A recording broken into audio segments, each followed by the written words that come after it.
What's up, everybody? Welcome back to Play by Play with Jay. I'm your host, Jordan, aka Jay, and I have 3 special guests here on the show. So it's a couple of us. I'm gonna just call everybody by name and let them introduce themselves to avoid confusion. So first, she was here in season 1, so I'm gonna have Giannis introduce herself first.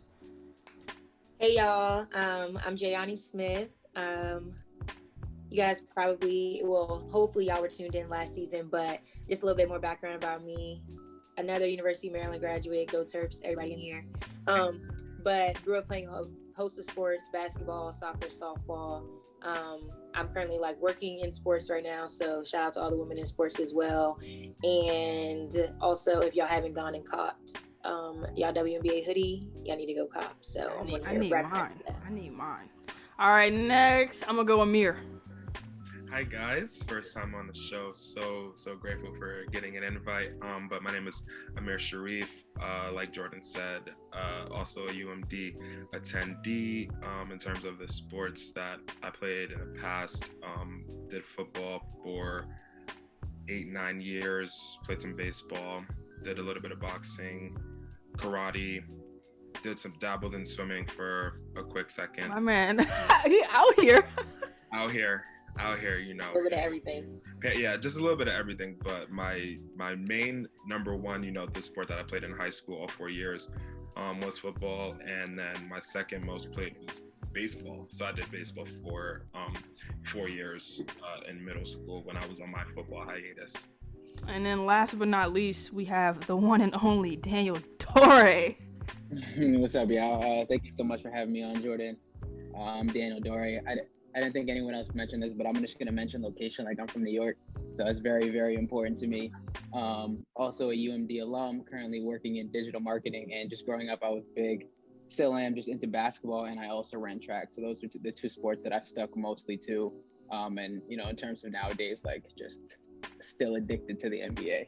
So out of everybody here, and I'll go first, what's your favorite sport to watch, and then your favorite team? So mine, it's a draw between football and basketball favorite, but if I had to pick, I probably had to go football, and I'm of course rocking out with those Cowboys. I'd have to second that. Definitely be a draw just because basketball was my first love, but yeah.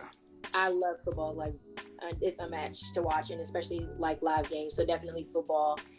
And I'm also a Cowboys fan. Yes, sir. So oh wow! If y'all have any shade to throw, nah, you're good. Amir's. Go ahead, Amir. Go ahead. Wow! I'm really outnumbered on this NFC East wave. Unfortunately, it's okay. It's fine. You can kind of see in the background right there. I have the Eli and JPP poster right behind me. And then also, my apologies, Daniel. I didn't mean to disrespect New Rochelle like that. And New York, I totally neglected to mention our upbringing. So, native New Yorker, born and raised, of course. Football, like I said, that was my first sport, first love, played it the longest, also watched it the most, by far, my number one sport for sure. And then my team, the New York Football Giants, of course. No disrespect to you and Gianni, but that's how we're rocking out on this side. D? Yeah, I'm gonna go. Basketball was always my first love, so I'm still rocking with the NBA.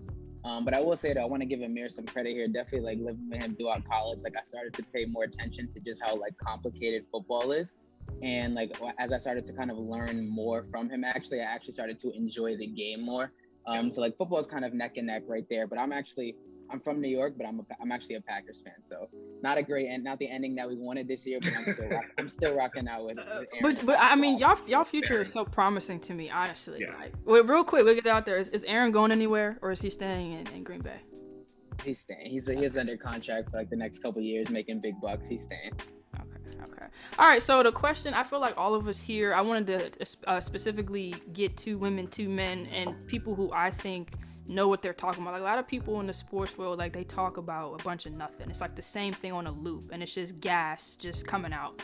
But I feel like each of us have our own opinions and own feelings about just sports and the way things go, and just about our opinions on different sports, period. So the question, actually, let me backtrack. So I think it was last week sometime, there's a TNT segment where we had Candace Parker, D Wade, and Shaq. They're all sitting down talking about the GOAT of GOATs, who is the top of the top.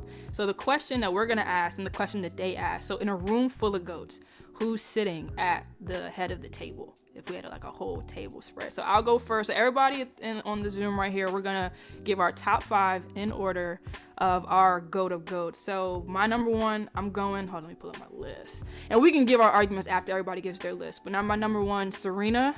Number 2, I'm going Floyd. 3, Tom Brady. 4, Tiger Woods. And 5, I mean, I want it to be LeBron, but I have to say MJ, Michael Jordan. So, all right, I'm gonna go Jay, you're next. Okay, so my number 1, I'm going with Serena. She's sitting at the head of the table.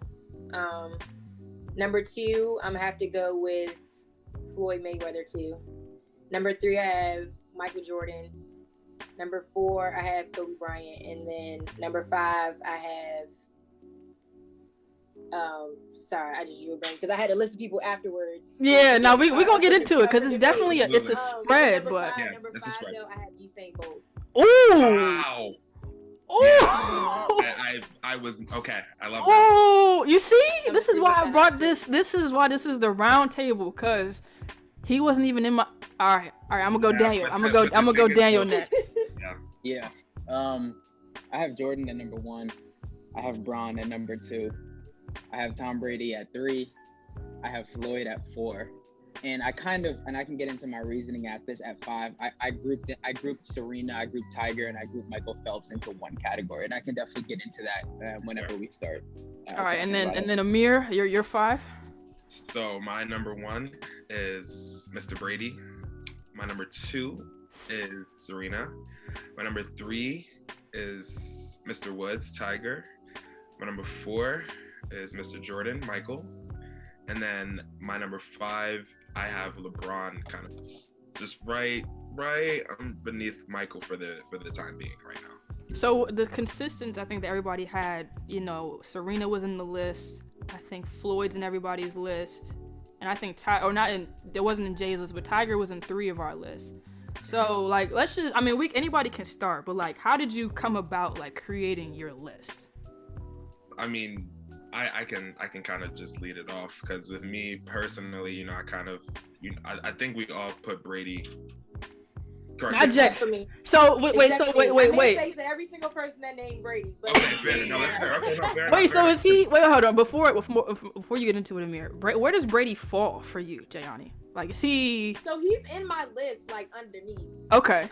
If we would say they had like a GOAT table and then like the kitty GOAT table, I'm putting him off at the kitty table, like Wow.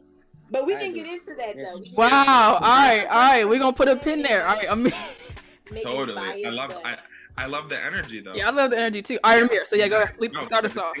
For me personally, you know what I'm saying? Like, for me to put him number 1, especially people who knew me as like early 2010s, we were going back and forth, 07, 2011, and then on top of that, just the New York, Boston kind of the level of hatred that we have for the geographic regions. Like, there are so many reasons for me, just as a native New Yorker, to kind of sit there and slander, Brady's brand, say that Brady's this and Brady's that, et cetera, et cetera. But for me personally, the turning point was kind of after that Rams Super Bowl win in 2019. Once he scooped 6, now I was like, okay, you know what I'm saying? Like, obviously this was the last one he scooped with Bill, and it was just such a different type of like, just the way that the game kind of played out. It was very defensive. It was very, Aaron Donald's on this side.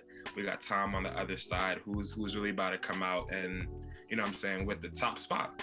And then, because 6 had only been done before by, I believe, Charles Haley, shout out Cowboys. Right. This past 2 weeks, I've kind of just been sitting on it, and he has 7. Yeah. He has 7. Okay, now, but the thing is, though, is not only does he have 7, it's the fact that the man is 44 years of age, still playing as though the year is 2001 and he's fresh out of Michigan. I watched, before the divisional between the Saints and the Bucks, I watched the Drew Brees, Tom Brady battle. I was watching the breakdown, and it was just, for me, it was so noticeable, just Drew Brees' zip you know, Drew Brees was throwing the verticals, he was throwing the posts, he was throwing the slants with zip. It was coming out of his hand fast. And obviously you kind of juxtapose that with his 2020 performance of Drew Brees, and it's like, yeah, it's not the same Drew Brees. You know what I'm saying? And we understand that. We have the understanding of like, yeah, he's been in the league for basically 2 decades, and it's the natural drop off. And I'm watching Brady from 2002, his tape and what he did with, I think that was the Patriots team with Corey Dillon and Deion Branch, Ty Law, etc. I'm watching him operate with his weapons, and then I'm watching him operate, you know, sorry D, in the NFC Championship against the Packers, and I'm like, the man hasn't lost any zip. That's fair. He hasn't, and then you understand that just the sport itself is from year to year a war of attrition. From year to year, it's okay. Well, you know, I'm happy that I'm able to put my body through another 16, 17 games, but obviously the wear and tear is going to diminish some of the physical skills. And that's what the sport is known for. It's the American gladiator sport. It's I'm putting my body on the line every single game, every single play. And, you know, he did miss the 2008 season with the torn ACL, but, you know, you take that away from just everything else. It's like, how have you been able to not only dominate your position for your prime, but now you're doing an unprecedented thing that the sport has literally never. The only 44 to 46-year-olds who play the sport are kickers and punters. You have never seen a position player play past 40, number one, but to number two. But do you see the comparison though? Like there is some wear and tear on the quarterback, obviously, when they're not protected. But just think about how much protection they get, and even just as far as like playing when the plays are written out for, you know, blitzing and protection or whatever. But even just in the game and the rules that they've changed. Like there's a whole bunch of rules now that change about protecting the quarterback. Absolutely. I'll let you keep finishing that. I just had to point that out. No, because you know what, that is a very, very valid point, because I've seen that shift just from I want to say like a 2015 till now. Like there was that little stint where I think there was the one season where they kind of tried to I forgot who got injured. Somebody had like a season-ending injury, and it was like a major star quarterback, and then that kind of forced the league to kind of take a couple steps back to kind of say, all right, you can hit the QB. However, we're not going to let you stand there and just like slaughter them and toss them around like a rag doll, et cetera. Like, no, you're totally right in terms of the rules shifting, and in terms of, you know what I'm saying, just the overall kind of speed of the game, and just the quick zip, and the West Coast offense getting the ball quickly out of the hands, et cetera. Of course, I'm just saying that regardless, still hasn't been done. That's a great shifting point. So Jay, I'm gonna go to you since we had the same first pick. So I'll go Gianni, then D, then I'll go last. So I will speak on the Tom Brady part, because I feel like it's similar to the LeBron James debate about whether or not he's the greatest of all time. And LeBron was in a lot. Well, I think maybe was he 2 or 3 of you guys top 5? We're gonna get into that. We're gonna get into that, 'cause, yeah. But we know that we're on the same page with LeBron, but. Even though I didn't have him in my top 5, he's definitely up there. But I think that the hardest thing for me is, aside from the game, I just have this personal beef with Brady. Like, no, I did too. No, that's the thing. I did too. And that's why the perspective from which I'm speaking with, like it's just you came from that. It shifted. Yes, it shifted entirely. Like this newfound kind of just like admiration for just his overall craft. Like I'm telling you, it just it's new. It's brand new. It's brand new. Okay, I can respect that. Because I wouldn't even say that I feel like it's probably different. Like in comparison to like how you've changed, I feel like at first it was kind of like he was great.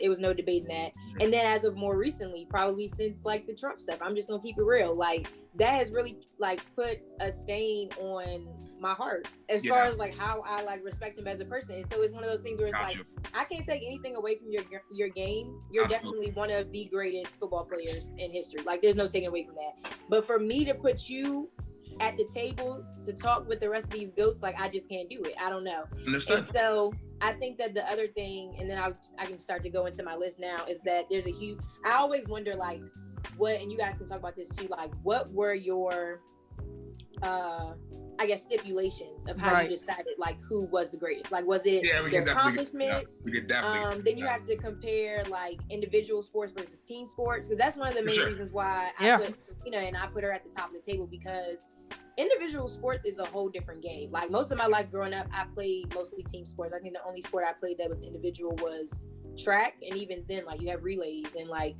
if you ran on a team, like at least in high school, your team had to score a certain amount of points in order to advance or whatever the case may be. Obviously your individual accomplishments added to that, but playing on an individual level and having that much success like just speaks volumes to me. And I feel like especially because she's a woman, most of the time when people talk about like the greatest of all time, they even forget about women in general. And like coming from a background in sports, working in sports, I feel like she deserves that respect. Like even if she wasn't better than Michael Jordan or the Tom Brady's or whatever, like because she's a woman and she doesn't get that respect at all, and she's so great at what she does, I'm automatically putting her at the top of my table. What was I getting ready to say? I'm gonna pause you and I'm gonna let D go into his top, and then like the reason why number one was number one, and then we can go into your point, because I'm gonna talk about like the stipulations, because I feel like everybody's list, it was different, so I want to talk about that. So D, talk about why Jordan, because that's a different, like not everybody's gonna say that. So well, first, like from Gianni's perspective, you had Serena at number one, right? Like I can definitely understand, like as a woman, and especially like as Black women, like why that might be like your superhero growing up, and like why like I completely understand why she would be number one on your list, and it makes a lot of sense. And I have Serena top 5 too, but I just wanted to say that like Serena, she's amazing. But when I was kind of putting together my list really had nothing. It had a lot less to do with stats and team sports and comparing like what I would call like apples to oranges, because I think we can sit here all day and kind of debate those different things. To me, it had a lot to do with like transcendence of not only the sport but of culture and of like the way of life regarding that sport. And so the first two, I won't get into LeBron, I'll get into Jordan first. When you think about Jordan, there's 3 things that I kind of had written down. The first is just he took the NBA and he took a domestic sport and he made it international. That is huge. I think he was the first player to ever do that probably in any sport, and it's the reason why basketball is international. That's huge. The second is just iconic moments. You think about Jordan's iconic moments, and I wasn't even alive during his era, but like it reminds me of like the David Tyree catch with the Giants. It feels like he has 5 of those. And like literally 5. Yeah, that are just hanging up on posters across America and across people's bedrooms and in their homes and in their places of work everywhere. So iconic moments was 2. And the third thing was, there's a reason why he has 14 sneakers that people will still kill themselves over to get, and why his brand not only exists in basketball, it exists in football. And like why not, people like Zion Williamson, Luka, Jason Tatum, they're still signing to Jordan's specific brand over any other brand. They're not signing with Nike, they're signing with Michael Jordan's brand. And so when you take that and kind of accumulation with his career, we obviously know all the people on our list have had unparalleled careers, you know what I mean? But for me, putting Jordan at 1 had more to do with him really transcending culture and transcending a way of life, as opposed to just kind of comparing different stats in team sports, etc. Yeah, and that's definitely a part of my number one too. I think D hit the nail on the head talking about, just being a Black woman and Serena being that person. But to touch on transcendence, like she literally changed the game, the way we look at tennis now. Like, for men and women, truly. Just because, her 23, I'm getting into the stipulations, but those 23 Grand Slam titles, and I'm going to get into why she doesn't have 24. Like, I'm going to eventually get into that. But that, for me, it definitely speaks volumes. And just, also part of it, like, being a woman, I have that bias. You, she won Australian Open while being pregnant, things like that. Like, a man would never be able to do that. So that to me, it's like little edges and little biases like that. But yeah, so let's get into like stipulations. Like Daniel said, his wasn't about stats or ring comparisons. It was all about, what you did to change the world, change the culture. So, MJ and Braun being in his 1 and 2. But for the other 3, like how did you kind of boil down like who went where? So should I just finish my list? Yeah, go ahead. Okay. Yeah, I had Braun at 2 for a couple of reasons for transcending culture. The first was one, just dealing with expectations. Like he could go down as having the greatest career of an athlete of all time, period. And he's been having the expectations of the world on him since he was 15, before he could even drive a car. People were talking about him as a 2nd round pick in the NBA when he was 15 years old. That is the amount of pressure that you have to deal with and be mentally strong to get to where he is it's it's unfathomable almost. And the second thing really in terms of transcending culture is more than an athlete. You know, when I think of someone that kind of empowering Black people, who's the first person that I think about, to be honest? It's LeBron James. Like, to just be honest, he's at the forefront of everything that we kind of see. And it's not only that, it's also what he's been able to do off the court. You think about the fact that he's putting himself in movies, he's buying sports teams, and he's putting his people on in the process. Like, those are all. Sorry, I don't mean to interrupt, but did you hear today what he tweeted about how he said that he's making an album? I did see that. And it's just like, wait, what?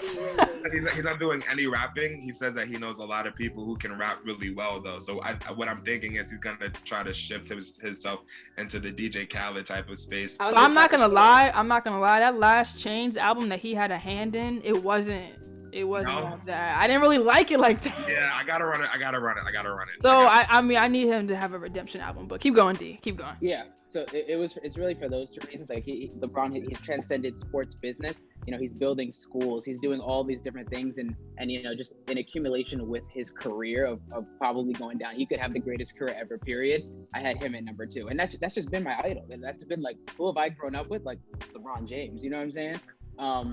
3, I did have Tom Brady, and this does have to do with his career. Clearly, his career is unparalleled, but there's 2 important things that Gianni and Amir both talked about. The first that I find so impressive is doing it in a contact sport. Like, yes, I think that quarterbacks are protected, but if you look at someone like Andrew Luck, for example, who retired at 30, to be able to accomplish what he's accomplished in over like 25 years in a contact sport that aggressive is insane. And then coupled with that, I think from watching football now, I realize that there's kind of a little bit of luck that goes into getting to the Super Bowl, whether it be with injuries. You know, there's a lot of things that happen in a football game. And I think Tom Brady is so mentally ahead of everybody that's ever played the sport that he's able to minimize the things that are out of his control, and he's able to maximize his luck.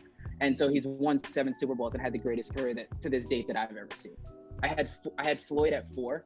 1, because of 50-0, clearly. And he's kind of set this precedent that you can no longer lose fights in boxing. Losing more than 1 fight in boxing is no longer something that is acceptable, and he's changed that. And the second was just he's Mr. Pay-Per-View. You know, people want to get in the ring with Floyd, not just because they want to win the fight. You want to get the bag. He's transcended how Conor fought him to get the bag. He made more in that fight than he's ever made in any UFC fight combined. That's why Floyd is transcended. He transcended how to market himself. And 5, I had Serena, Tiger, and Michael Phelps in one category. And my reason for that was, to be honest, I haven't watched that much Serena in my life. Tiger's a little bit before my time, and Michael Phelps, I've probably watched him swim twice in my life. And so when I am thinking about those people, it's the fact that they are their sport. Serena Williams, to me, is tennis. Tiger Woods is golf, and Michael Phelps is swimming. And then when you couple that with their careers, the Grand Slam titles, the Olympic medals, etc., I kind of had to group them. And Usain Bolt was actually another one that I should probably put in that category too, where I kind of grouped them into one category. So that would be Jordan, LeBron, Brady, Floyd, and then I would group the individual athletes after that at 5.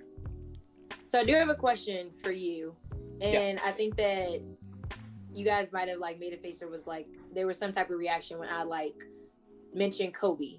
So there's always, and it's hard to talk about him, right? May his soul rest in peace now because he's died. So everyone kind of like walks on eggshells with this. Yeah. But I'm really interested in knowing, like, because oftentimes people were, before the debate was Michael and Kobe, then LeBron came about, and now it's like, okay, Michael, Kobe, LeBron. But it's just like, how do you guys kind of, or how did y'all kind of choose, like, okay, well, I'm going to put these 2 in my top 5, or one of them in my top 5, but not the other? Because I feel like they almost always, like, some people just have their personal preference, but they're almost always in discussion whenever you're talking about, like, the greatest, like, basketball player of all time. So you're asking why Kobe wasn't in it? Sort of, but I kind of just, like... Yeah, just kind of trying to fill out where Kobe would rank, sort of kind of deal. Like, just with you, like, I know you said, like, obviously, like, Michael and Kobe weren't really our time per se. I mean, like, Kobe was still playing more recently, but obviously, like, the LeBron is, like, the Michael and Kobe of our time, obviously. Exactly. Like, I'm curious as to, like, how you guys kind of chose that. Well, I mean, for me personally, you know, like you said, it's so tough to kind of talk about Kobe's career objectively, just given how everything happened so tragically, a year and change ago. But it was just one of those things where it was no disrespect to Kobe. It's just that Kobe wasn't Michael. And when the game, be it intentional, be it unintentional, when it mirrored so closely, from the fadeaway to the layup package to just the overall offensive bag that he possessed, it was transcendent. You know what I mean? Like, and I don't say that lightly. Like, it totally, and just the overall Mamba mentality itself, and just how that kind of ingrained itself in a generation of athletes, and still to this day has planted so many seeds in current NBA players and high school players, college players alike. It was just point blank. He just wasn't Michael.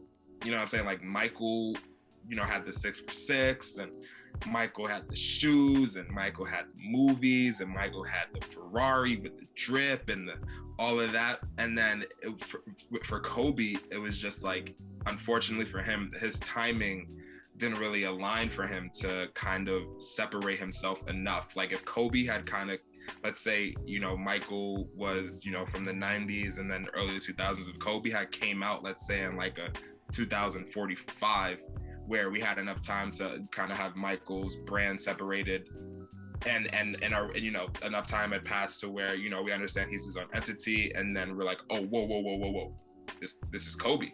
This is, what I'm saying? Like, whoa, this is Kobe right here. But it's just Kobe's kind of like the beginning of his prime kind of coincided with Michael's like exiting, and Michael being the big entity that he is, the same way that Daniel said, oh, Michael Phelps is swimming, Serena's tennis, Floyd is boxing, etc. Michael is and was, especially at that time, basketball. Like, he revolutionized what it meant to be marketed. So it was just one of those things where the kind of mainstream narrative was just so Jordan-centric that Kobe's highlights kind of fell to the wayside. And then on top of that, you have LeBron budding in high school around the same time that Kobe was winning the chips. Like, you want to know what it is? It was a lot of just kind of unfortunate overshadowing. I was getting ready to say overshadowing. Because when Kobe was winning that early stint, it was Shaq. It was still Jordan, yeah. It was Jordan in terms of like the comparisons, but then when they were winning the chips, those 3 chips mostly get attributed to Shaq's. Oh yeah, Shaq on the team, yeah. And then on top of that, you then have Bron coming out in 02, 03 with his, mainstream narrative pop-offs and stuff, which then led to, everybody like, whoa, what's this new thing over here? What's this new big thing over here? Because remember, the NBA ratings took a massive dip when between the years of like 99 and like 02, 03. It's like, those are some of the NBA's worst years because of the Jordan void. Everybody was like, oh, what are we gonna do? Oh, who's gonna replace this and that? And then you had, Shaq, you had Tim Duncan, you had Dirk, you had all of these people that were kind of just going off on their own tangents. And then all of a sudden it's like, no, we have Bron. Yeah, Bron. So then that was kind of the reasoning why I felt like, in terms, because Kobe definitely still had his little second win from 2008 to 2010 where he did the 2 out of 3, which kind of solidified his legacy, solidified his brand. But because he didn't get 6, unfortunately, I think that if he scooped 6, his legacy would be changed. I do think so. I think just by a smidge.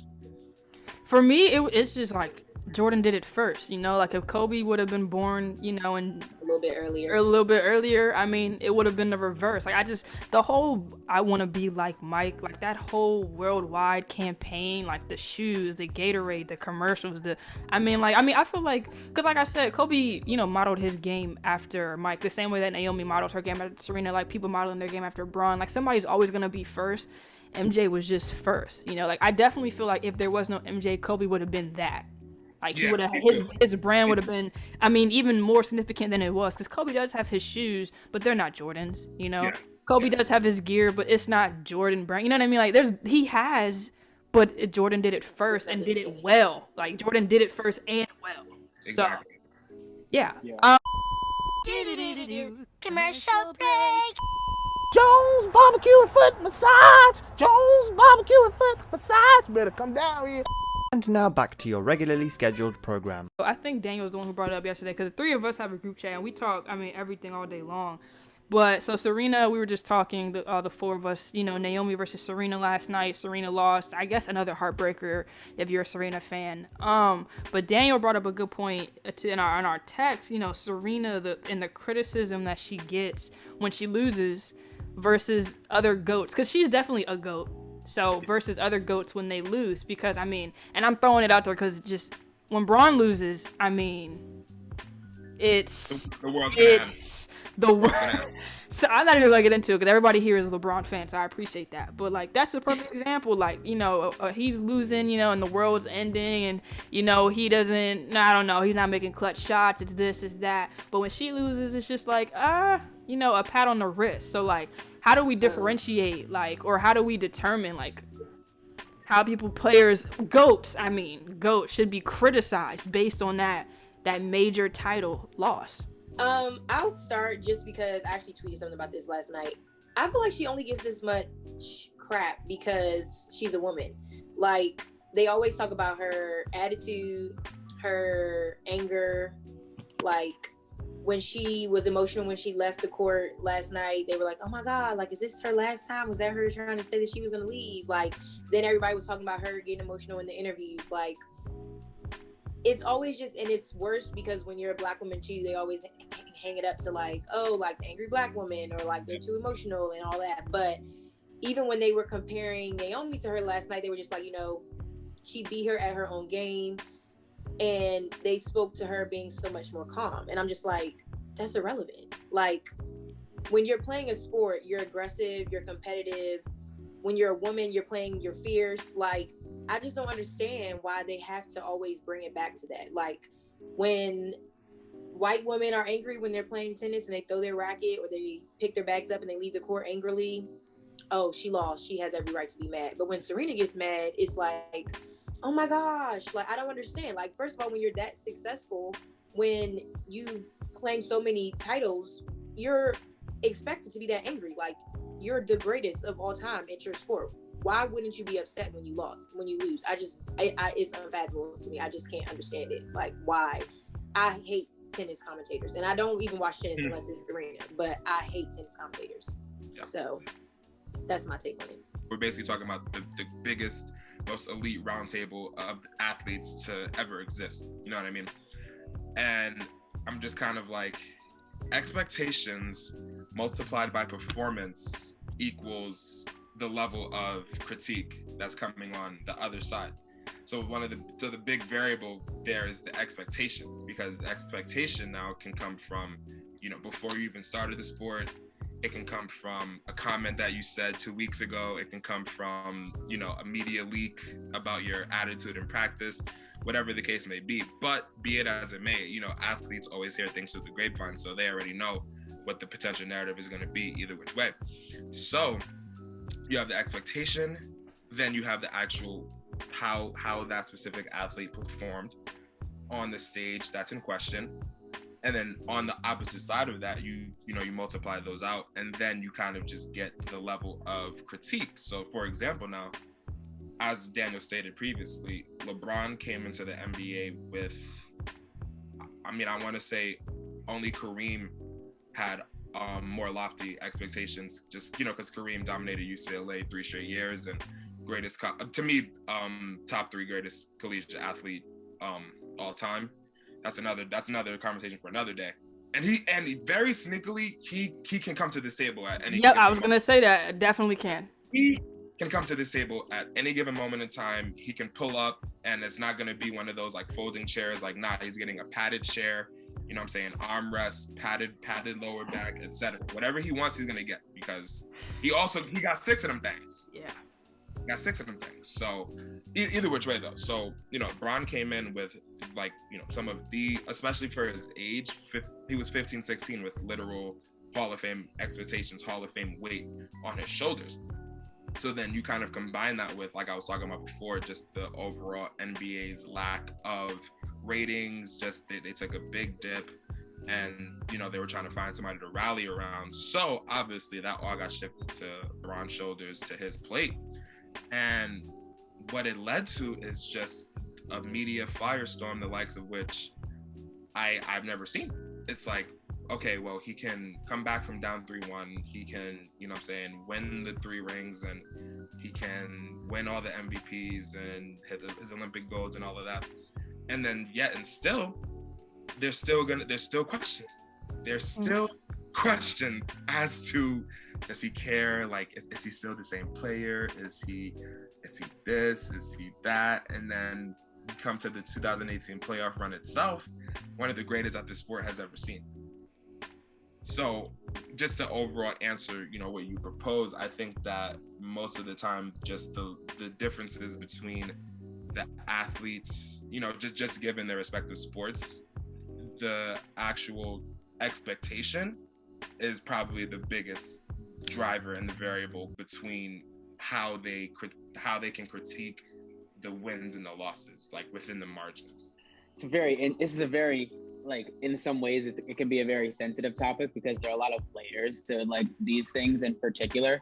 But I think I want to touch on the first point about Gianni when you're talking about how, like, it seems like, especially in Serena's position, like a Black woman can't have emotion, etc. Like, I agree with everything that you said from that standpoint. I think in some senses she's just portrayed in a way that she shouldn't be. And, you know, when I think of Serena, like, respectfully, like when I include her in my GOATs, it has nothing, like, she's just a GOAT. You know what I mean? Like, sometimes I'm not even really looking at her as man, woman. Like, I'm like, yo, like, yes, you are a woman, but you're just a GOAT. You know what I'm saying? Like, it doesn't even, yes, you're a Black woman, but you're also just a GOAT. I have you in there just straight off of, you know what I'm saying? Like, you're just a GOAT no matter what. But I do feel like sometimes in the media, like, I think Serena at times, though, is also, like, in defeat as well, she's also very loved by, like, a huge community. She's also very loved, and I think she completely deserves it. My issue is that when people like LeBron and Kobe start to lose, there's just an immense amount of hate. If LeBron loses on a Tuesday night in Minnesota midway through the season, this man is getting hammered. And to get back to kind of a point about Kobe, the love for Kobe after he died, it was really interesting because there have been so many times throughout Kobe's life, especially when he was alive, that this man was getting castrated. And I remember there was a point recently that recently came up. It was a Max Kellerman video, and he was talking about how it was a couple of years after Kobe retired, and he was blaming Kobe Bryant for the Lakers being bad a couple of years after he retired. And I was just like, I remember that clip actually because it had something to do with like the cap space or just like the way that they constructed the roster or something along those lines. Yeah, it had to do with cap space, and I was like, and it was just so shocking to me that it took people so long. Like it took for Kobe Bryant to pass away, unfortunately, for people to start taking the gems out of his life. And I want the LeBrons of the world, the Serenas of the world, all of them alike, to kind of just be treated in love the same way, so that we don't, you know, so it just because they're all amazing. I just wish it was kind of all the same. It was just my point. You bring up a really interesting take, and it kind of shifts my outlook a little bit because I never thought of it that way. Because me personally, I guess maybe because like I'm a Black woman and playing in sports and everything, like I'm super critical of how the media like portrays or talks negatively about Serena. But then, like you said, like even though they're bashing her that whole time, she still has this huge community of people that are backing her. Where, like, in comparison, you said, like, LeBron James and Kobe Bryant, they're completely getting trashed, especially on, like, social media by the guys that are sitting at home on their couch that have never played Olympic basketball in their lives. Exactly. But then also, of course, like, the commentators and media analysts and everything like that.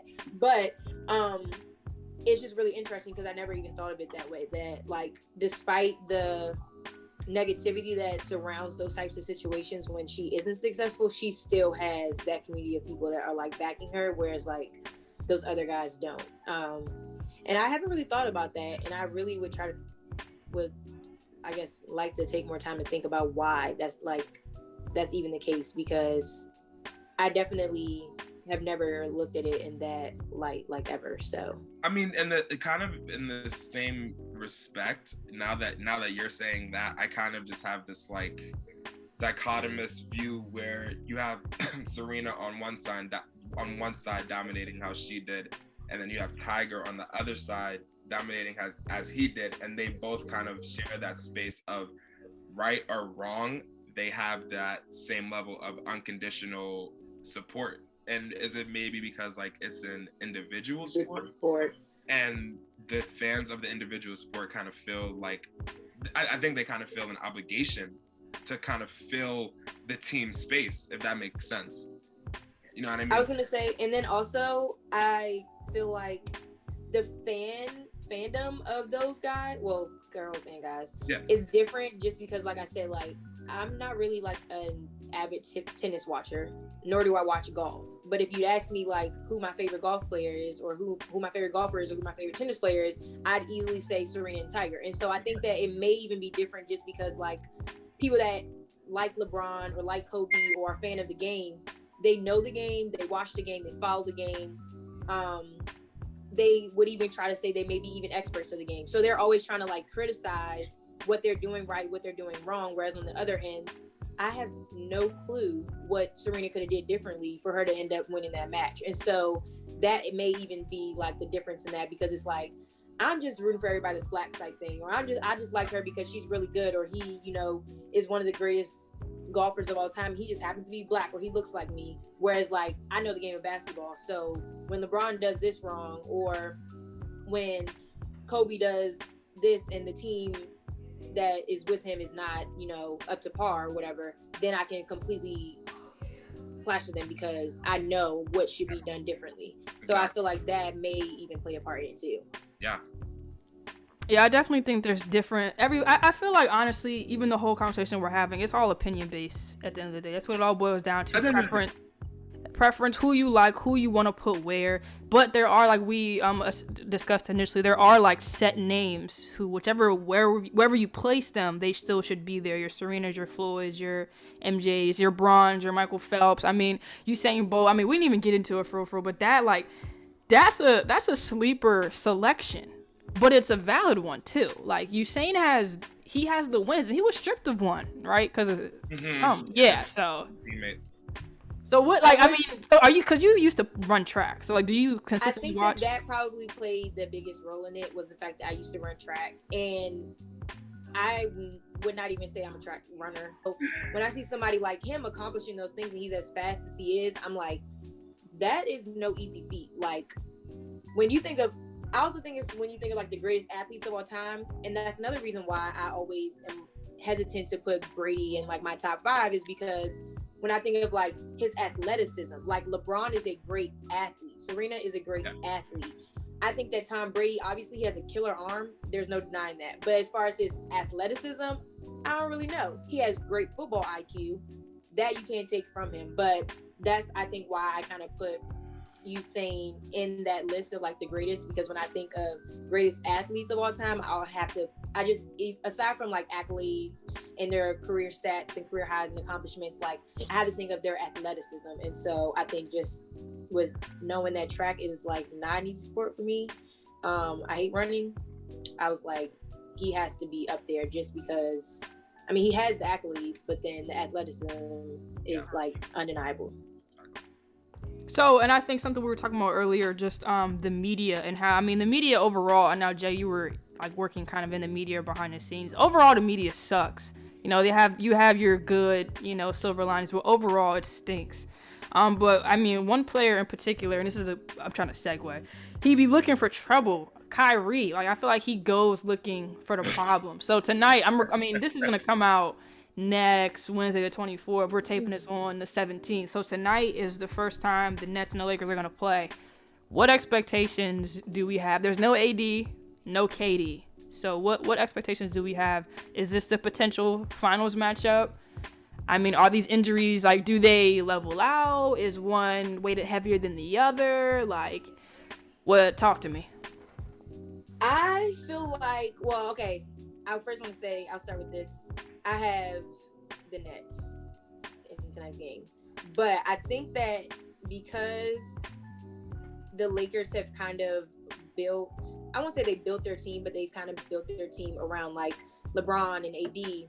Him being out is a huge factor. And when you mentioned like the NBA final playoff, the playoff like preview, it's interesting to see the types of injuries that they have and how it will kind of play out as the season goes along, because like I think KD's out with a hamstring. sprain and AD's out with like a calf strain and some of his Achilles. Like those are no jokes. Like when you have a strain, you literally can't do anything but rest. So like if you don't come back from that, it's like, what are we gonna do?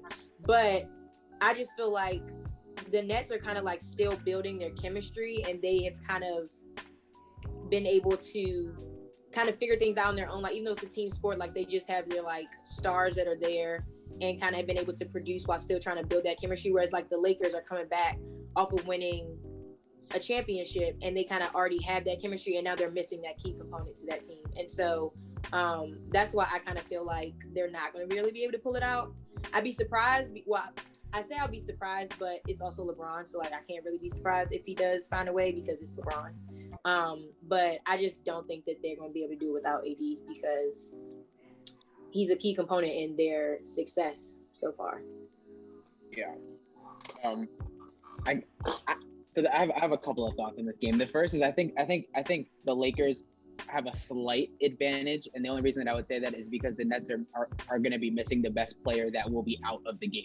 Like KD is a bigger piece than AD, generally speaking. Like he's just better. So like I think that the Lakers have a little bit of an advantage not having to see KD. But to be honest, I don't care at all about those two players. I think this is if people don't say that this game is personal between LeBron and Kyrie, you are absolutely lying. You are like, I'm glad KD and AD are out because LeBron will he's gonna get his matchup.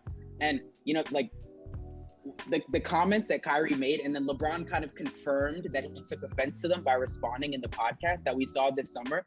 I only wanted to see him be an MVP of our league. I only cared about his success, and it just didn't align. Yeah. It just didn't align, and we was able to win a championship. Yeah. That's the craziest thing. We were still able to win a championship, and we could never align, but I only cared about his well-being, both on and off the floor, and it kind of like it kind of hurted me a little bit.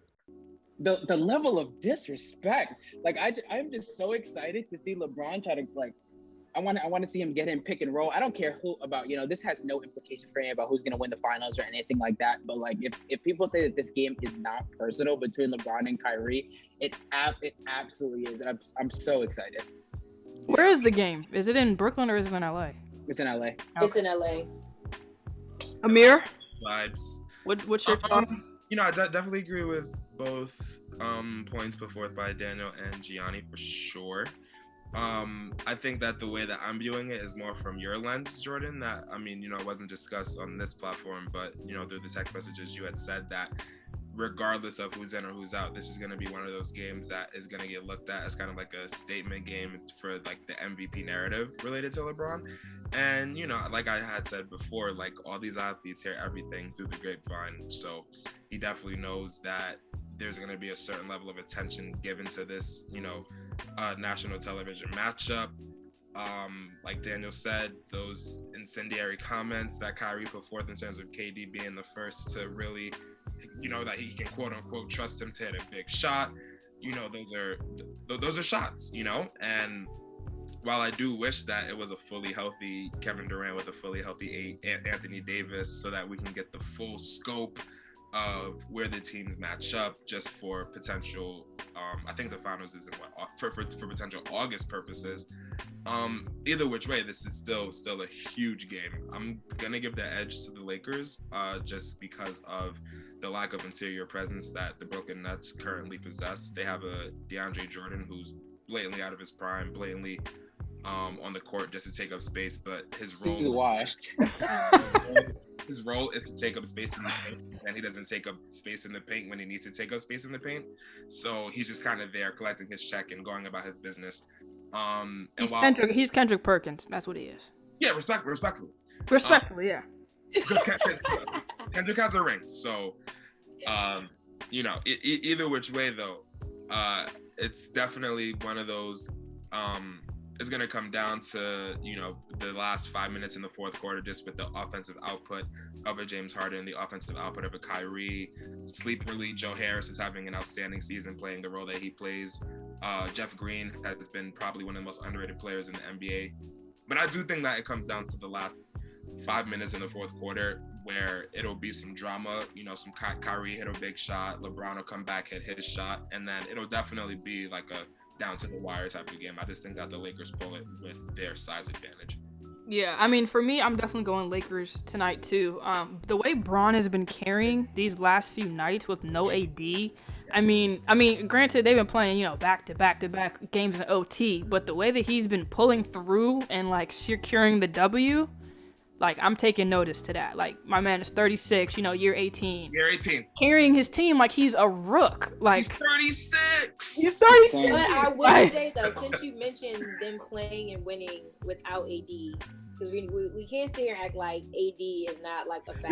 No. I think that's more to LeBron. Yeah. The teams that they've been playing though, compared to who they're playing tonight, you can't really compare. That's why I just feel like this is kind of like, this is going to set the tone. Like this is going to tell us like whether or not, like, can we really play without AD or can we not? Because the teams that they've been playing the last 6 games, has not been comparable at all. Definitely lower tier competition. Won't argue that one. And that's nothing to take away from LeBron James carrying a team, because that's what he's known for. Like he can definitely put everybody on his back and get the job done. done.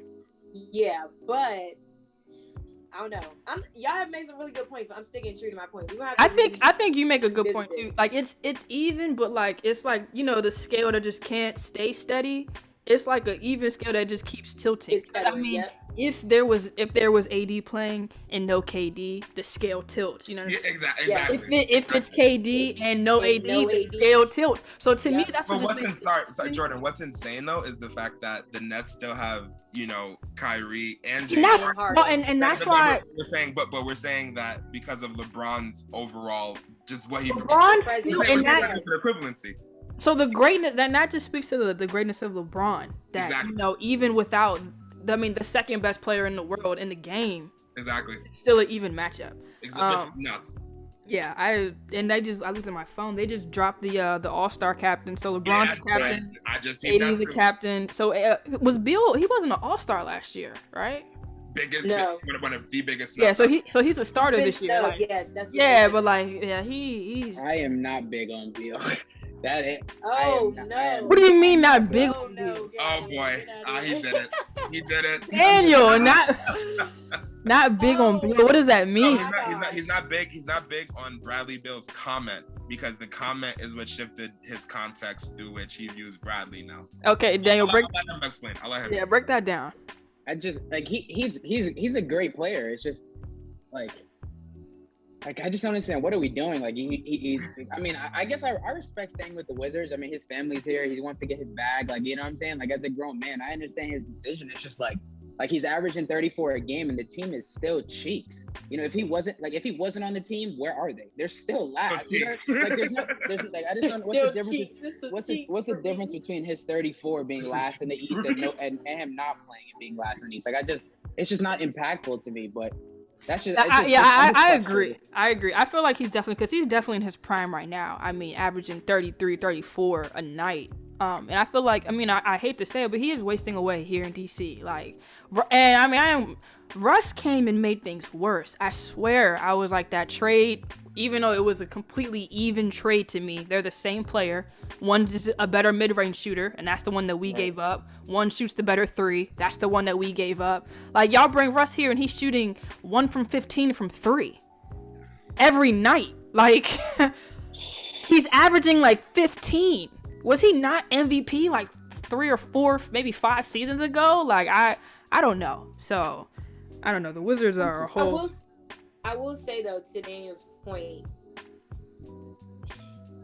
everybody talks so much about the people that are going to move to these all-star teams. Everybody talks about KD, and everybody was talking about how LeBron went to the Lakers and was able to just create his whole all-star team there. I don't know. Where do you gain respect then? Because now everybody's okay, well, Bill's losing out his prime time right now because he's trying to stay loyal or staying with the Wizards, but it's just you can't win. I was just about to say it really has turned into this sort of lose kind of between a rock and a hard place type of scenario, because it's we totally have the respect for the loyalty you have to the organization. We totally understand the comfortability that you've gained within the geographic region. Established family, established property, established tax brackets, and all of that. but then simultaneously, it's kind of like we are in the absolute prime of player movement and player sovereignty, and players controlling their narratives more than ever before. And then you toss in the social media fire on top of everything. It's like, I'm really not sure what the player is supposed to do. I'm really not. And the thing is too, which is crazy, is that it's such a case by case kind of scenario, right? Because James Harden literally forced his way out of Houston. It was extremely crazy. Weight gain, you know. He sabotaged the entire chemistry for about a month and a half. It was a month and a half where he was intentionally on the court and was a net negative, intentional. Like, this was, he and his agent had the conversation where it's like, okay, now listen, you know, we're gonna have to force their hand, and it's gonna get a little dirty, it's gonna get a little muddy, but ugly. Are you willing to do that to get your way out? And James was like, yeah, absolutely. But he's been in Brooklyn now for, what is it, like 3 weeks, 4 weeks now? I haven't heard a peep of criticism. I haven't heard anybody saying, oh, well, you know, like literally the furthest extent of it was the John Wall, DeMarcus Cousins interviews that they gave after he left. And then that was it. That was it. Meanwhile, you know what I mean? You know, he did it, and he kind of like jump-started and accelerated just the overall player freedom. But when LeBron did the decision and gave away money to the Boys and Girls Club, it's still getting talked about a decade later. So I think it worked out for James too. Like, I don't use the word often, but he definitely got lucky because he was lucky. Because I think people forget it's different when you're getting, same with like Deshaun Watson, even though I'm switching sports. Like, it's different when it's a trade situation versus when you have the freedom to pick and choose, you know, whichever team will have me. So he got lucky that he got traded to Brooklyn. They could have shipped him to Minnesota if they wanted to. And that would have been the end of it. And Minnesota was talking, okay, listen, we got the package of Anthony Edwards, we got Karl Anthony Towns, and we'll even toss you in let's say a Nas Reed, and then like 3 first-round picks. Oh, you're going to Minnesota, bro. You're going to Minnesota. Like, and you're going to freeze your butt off in the clubs and stuff in Minnesota. Like, exactly. And I don't know about the elite level of strip clubs in Minneapolis, but I know it's not, Houston. I've been to Minneapolis. I ain't been to the strip clubs. Okay. Lame. Not Lame. Never went no, back. Of course not. Of course not. For all that cold, garbage. Should I touch on Beal or should I touch on Harden? We can do both because we're going to wrap up. Yeah. The Harden situation, like it gets a little bit technically interesting because he only has like 2 years left on his deal. So like if you ship him to a Minnesota and you have to give up the entire farm for him and you know he's not going to resign, that's not a worth it trade. So he was essentially going to choose his destination no matter what. He like, you know what I mean? Like, even if you traded him to Minnesota, he was going to leave after 2 years and then you would have nothing on your roster, period. That's true. So, like, when you're in those types of, like, Deshaun Watson is a totally different situation with 5 years on his deal. Like, that's going to be super interesting. But the Beal situation, like, I think you guys are both right about how players are treated. It's a no-win situation. Like, the media tries to, like, wanted to force Giannis to, like, LA or some other places. I'm so sorry, bro, because that is another one where they're kind of on their skid now, and it's one of those situations where it's like they are literally like the media people and everybody who had their sort of kind of whatever hand they had in the pocket of what was going to happen in terms of the media exposure that he was going to get in a bigger market. They're pissed that he stayed. Yeah, no. I agree. But the thing that just had bothered me about Beal was like, I just haven't heard of, like, we see tweets and stuff about him looking frustrated on the court. I'm like, bro, like, nothing. Are you not angry at the organization for not getting you any pieces? Like, I'm just not sure what exactly you're doing here. You know what I'm saying? Like, we continue to talk about him averaging 34, but your team is not good every single year. You lost the John Wall trade because John Wall is not washed. No, he's not. No, he's not. And you look at some of the other guys that I would consider kind of in that category, like, Dame be in the playoffs. Like, Steph Curry this year has a degraded roster, and he's like top 3 in MVP voting. You know what I'm saying? Like, there's just like different. He just frustrates me because he's the perfect piece on any championship team in the NBA. He can play on any team in the NBA, and he's just stayed there. And it's like, bro, you're averaging 34 for what? I mean, look, all I'm going to say, and this is what I'm going to end it with, as soon as LeBron leaves the East is the weakest we've ever seen it. There's literally, like, I mean, the Sixers, maybe. There's nobody else in the East that really can run with Brooklyn. Not a single team. Not for 7 games. No. Not for 7 games. And that's ridiculous because the West is comp. Like, yeah, it's tiers to it, but the West is competition. Like Utah, down Utah Jazz, Nuggets, like 20 wins out of 21 games, just kind of swept under the rug, you know. yeah, I mean Clippers, I don't know, they're always a question mark. Like, you know, so many teams. Jokic looking like an MVP, like literally, but the East, literally. like the Celtics, I don't know what's going on with that organization. Like I thought they had so much promise in 16-17 when they got, you know, Tatum, Jaylen Brown, and now it's like Danny Ainge just saying, well, I'm the problem. What do you mean fix it? What do you mean? You got all those picks, you finessed Brooklyn out of all those picks for what? For what, bro? For what? Like I don't know. And then the Miami's looking like, I mean, a fluke, really. I mean, the Sixers, Ben Simmons to me is the problem, part of the problem, but the problem. Giannis. That one, because we'll be here until. We'll be here till tomorrow. Don't get me started on that one. We'll be here till tomorrow. And then Giannis to me is also the problem in Milwaukee. So they're not going anywhere, and there's nobody else. I mean, Charlotte's just too young. Atlanta's too young. The Wizards suck. So it's just given, honestly, it was perfect for. So I'm saying, if James, Kyrie, and all of them, if they can't, you know, get it together, coast their way through the East and get to the Eastern Conference Finals, and at least put up, you know, maybe 5-6 games. I don't want to hear nothing. I don't want to hear any talking. But now I really appreciate all you guys so much for just joining the call, and I feel like I had the best people for it. I feel like we had a really insightful conversation, and it wasn't just like one person talking. It was, you know, asking questions and engaging, and just the back and forth rallying of it all is awesome. So yeah, thank you guys so much for pulling up, and thank the listeners for just listening to my episode 3. This season 2 has been great so far, and I'm just excited to see what else I can come up with the rest of this season. So thank you guys so much to listening to Play by Play with Jay. I'm your host Jordan, aka Jay, and I'll see you guys next week. Peace.